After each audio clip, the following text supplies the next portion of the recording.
Hi friends, welcome back to my channel Gautami Adari vlogs. So నేనైతే ఈరోజు బీరకాయ ఫ్రై చేద్దాం అనుకుంటున్నానండి.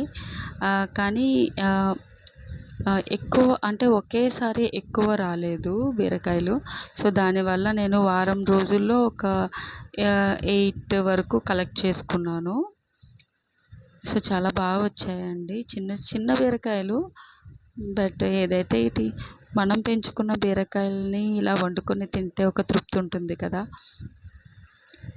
సో లాస్ట్ టైంతో కంపేర్ చేస్తే, అంటే లాస్ట్ టైం నేను వేసిన బీరకాయ విత్తనాలతో పోలిస్తే ఈసారి మాత్రం గ్రోత్ చాలా బేగా ఉందండి. అంటే వచ్చిన ప్రతి పూతకి అంటే పిందెలుగా రెడీ అయిన తర్వాత కొన్ని పడిపోతూ ఉండేవి.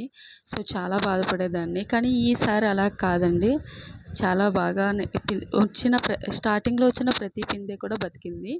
ఇలా బీరకాయగా అయితే రెడీ అయిపోయాయి. సో చెప్పాను కదా ఒకేసారి కలెక్ట్ చేసుకోలేదని. సో సెకండ్ డే 2 డేస్ తర్వాత వచ్చి మిగిలినవి కలెక్ట్ చేసుకున్నాను. సో అన్నిటినీ కలిపి కూరగా అయితే ప్రిపేర్ చేశాను.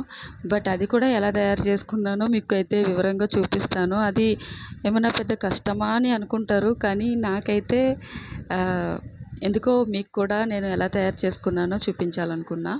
సో మా అత్తయ్య గారు అయితే పీల్స్ తీస్తున్నారు. సో ఫైనల్లీ ఆమె కట్ చేసేసారు. నేనైతే ఇంకా ఫ్రై రెడీ చేసేస్తాను. సో ఫస్ట్ అయితే పొయ్యి వెలిగించుకొని స్టవ్ పైన ప్యాన్ పెట్టి ఆయిల్ వేసుకొని నేను ముందుగానే ఉంచుకున్న పోపులన్నీ వేసేసుకున్నాను.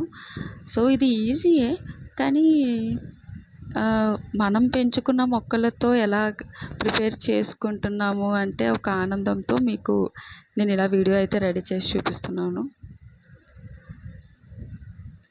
సో ఫార్వర్డ్గానే కొంచెం స్పీడ్గానే ఫార్వర్డ్ చేశానండి. ఎందుకంటే అందరికీ తెలిసిందే కదా, ఎక్కువ లెంతీగా వీడియో ప్రిపేర్ చేసేసి మీకు బోర్ కొట్టించడం నాకు ఇష్టం లేదు.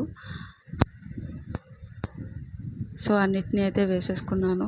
కొంచెం సాల్ట్ వేసుకొని మూత పెట్టేశాను. బట్ ఇది లేతగా ఉండడం వల్ల అనుకుంటా కూర చాలా ఎక్కువ వాటర్ వచ్చింది.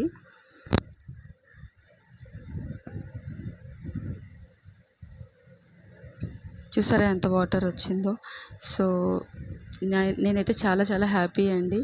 అండ్ ఇదైతే ఇంకా పక్కనే ఇంకా చారు కూర అన్నం కూడా పెట్టేసుకున్నాను, ఎందుకంటే పిల్లలకి లంచ్ బాక్స్ కట్టాలి కదా. సో ఎవరైనా ఛానల్ని సబ్స్క్రైబ్ చేయకపోతే ప్లీజ్ సబ్స్క్రైబ్ చేయండి.